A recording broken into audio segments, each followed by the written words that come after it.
Making a quick video. This is the back of a 2016 Ford F-150 engine, Gen 2 Coyote, as people refer to them as. I just wanted to go over the basic connections on the back side of the engine, as this does come up a lot when people are switching out harnesses or changing cams and then going to a Mustang engine harness, etc. Exhaust cam sensor, intake cam sensor.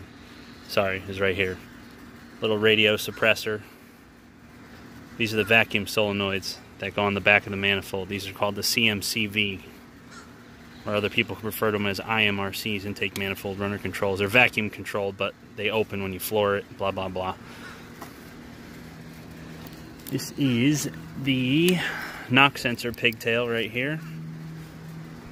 Sorry, there's a little nest in there, getting some bugs.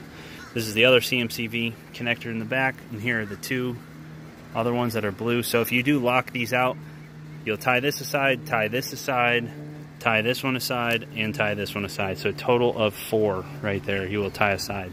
Again, knock sensor harness. This is the coolant head temperature sensor for the engine coolant. This is your crank trigger wheel, or crank trigger, I should say. If you do not plug that in, the thing will crank, but it will never fire. There is also a tone wheel, or a crank trigger wheel, that's behind here. If you forget to put that on, the thing will crank forever, but will never start. Easiest way to tell if you forgot or not is plug the thing into a diagnostic scanner, and then look for RPM while you're cranking it. If it says 0, yeah, pull the tranny, pull this off, put a crank trigger wheel back in it, bolt this thing back on, go to town.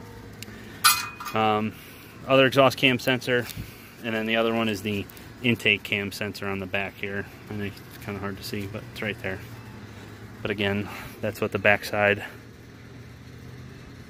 of the motor looks like.